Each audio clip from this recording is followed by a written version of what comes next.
All right, this is Matt Dean with A Plus College Ready, and today we're going to talk a little bit about the concepts behind work, power, and energy. First of all, we've got some definitional things to look at. Energy is the ability or capacity for doing work. There's several forms of energy that we'll look at, including potential, kinetic, thermal, electrical, chemical, nuclear, and others. Energy is usually measured in joules. 1 joule is equivalent to 1 Newton meter. The types of energy. There's mechanical energy. Mechanical energy is the sum of the potential energy and the kinetic energy of an object or a system. Kinetic energy, we'll talk about two kinds. It's the energy an object possesses due to its motion. There's translational potential energy, which is due to like linear motion. And to calculate that, we're going to use the equation 1/2 mass times velocity squared. There's also rotational kinetic energy, the energy that an object has as it spins. And that's equal to 1/2 times the moment of inertia times the angular velocity squared, or omega squared, 1/2 I omega squared. There's also gravitational potential energy. That's the energy an object has due to its position above the Earth or some reference point. To calculate that, we use the symbol U.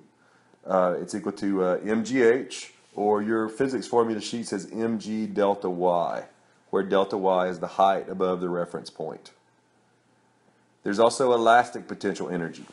This is the energy that's stored in an elastic object like a spring.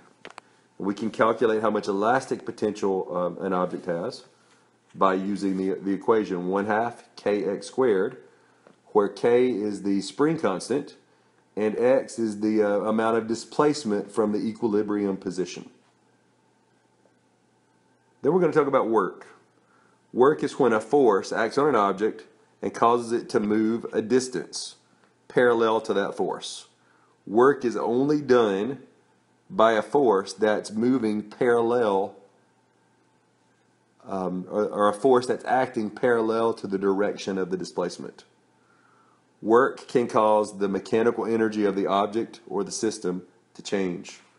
The equation that we're going to use to calculate work is work equals force times distance times the cosine of theta, where theta is the angle between the displacement, the direction of the displacement, and the direction of the force acting on that object. For example, if we had a box and we pulled on it with an applied force in this direction, and it moved in this same direction, the angle between the applied force and the displacement is 0. Well, the cosine of 0 is 1. So we can find work just force times distance. On the other hand, if we have the same box, this time we're pulling on it with an applied force in this direction, but there's also some friction acting in this direction. Well, the applied force, to calculate the work done by it, FD cosine theta, where theta is 0. But if we wanted to know how much work friction did on this box, work would equal FD cosine theta. In this case, since the box is moving this way to the right, but friction is acting directly to the left, the angle between the direction of the displacement and the frictional force is 180 degrees. So 180 would go here, and we know that the cosine of 180 is -1. So friction is going to be doing negative work. Work is negative if the force causing the work is acting in the direction opposite of the actual movement or the displacement. Let's look at one more example of that kind of thing.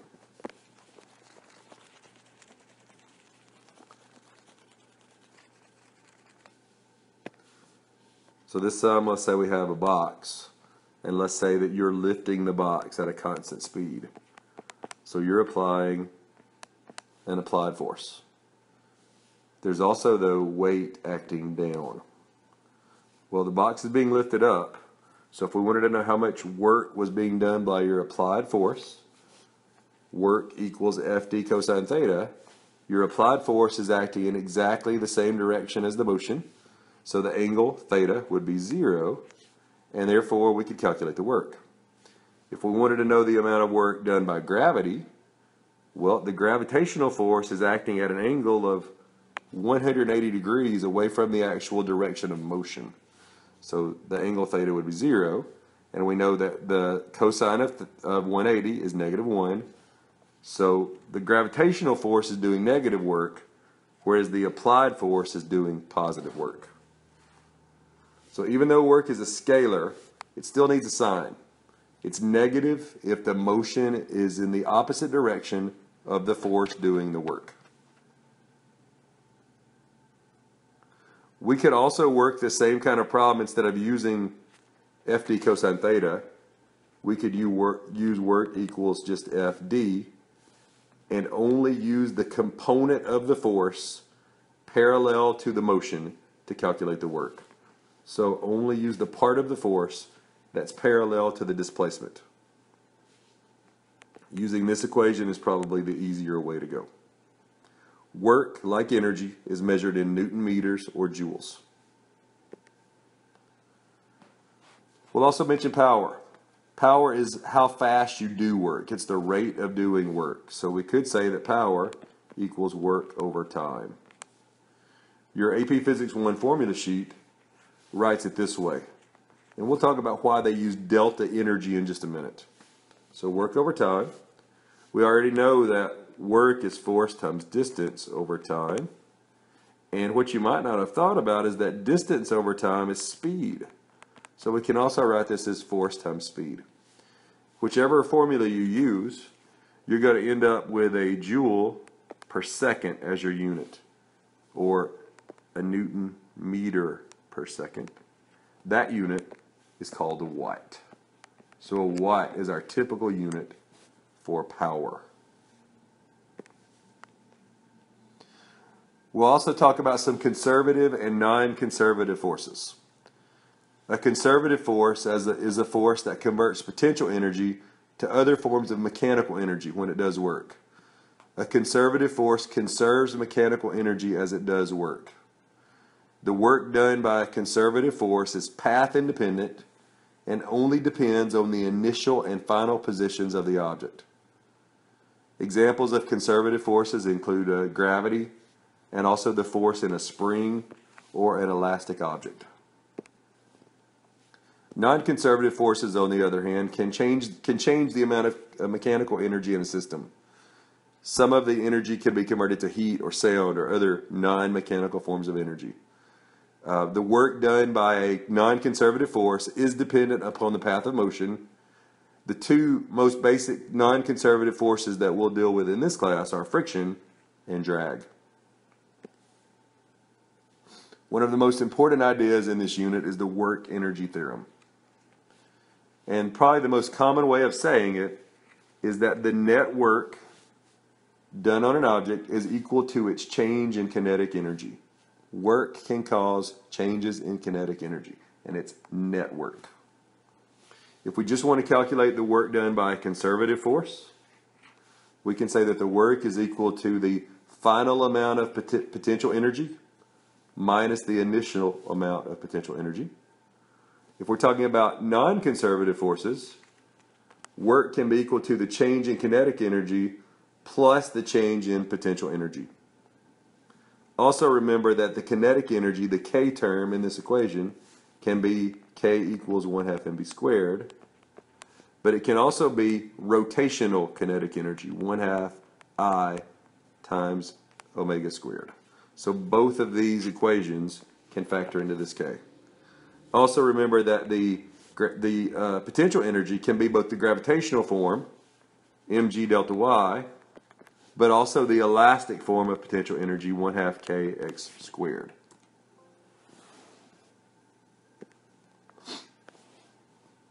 To calculate the net work done on an object or its change in kinetic energy, which are equivalent, remember that net work equals delta KE. There's two main ways we can do it. We first can determine the net force acting on the object. Use a free body diagram to help you do that. Then we can take the net force and multiply it by the component of that, multiply the component of the net force that is parallel to the displacement by that displacement. So we're using the equation work equals FD, we're only using the component of that net force that is parallel to the displacement. So that's one way to get it. The other way is to calculate the amount of work done by each force. Remember, we can only use components of the forces that are parallel to the displacement. Once we've calculated those for all the forces, add those up algebraically. Don't forget to use negative signs when appropriate. Another thing that we'll deal with in these units are force versus position graphs. You might hear them called force versus distance graphs, or force versus displacement graphs. Force is typically going to be graphed on the y-axis and position on the x-axis. What you can get from that type of graph, by finding the area under the curve, you can calculate the amount of work done. So again, for a force versus position graph, calculate the area under the curve to get the total work done. Let's look at an example. So here's a force versus position graph. Let's say we wanted to know the amount of work done between t equals 0 and t equals 6 meters. So we want to find the total area under this graph. So let's think of this first part as a rectangle. That rectangle is length 2, height 4. So 2 times 4, 8. And then over to 6.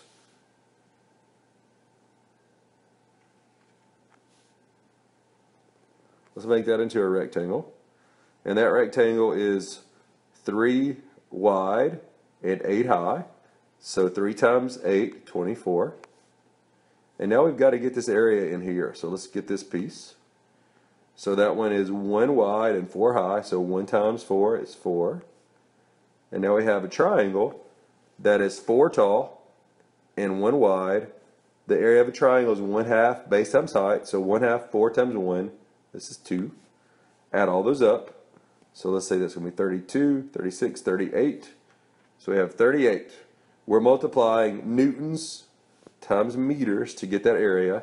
So our units are Newton meters or joules.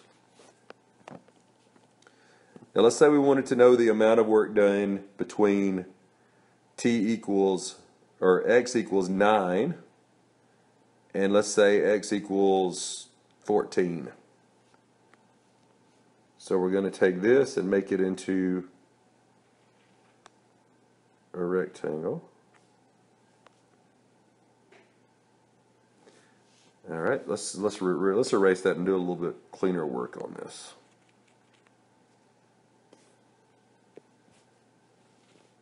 So let's make this be a rectangle right here.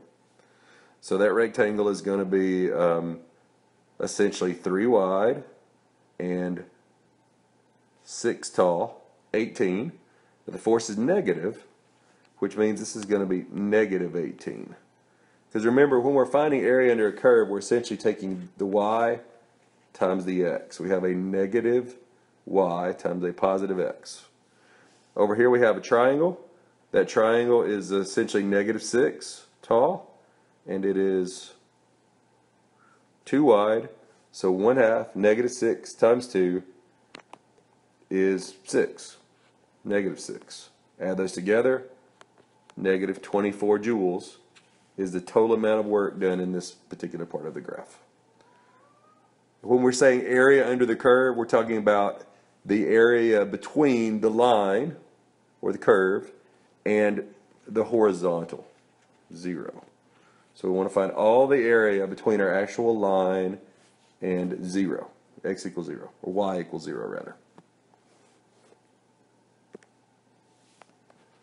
All right, let's also talk about conservation of energy.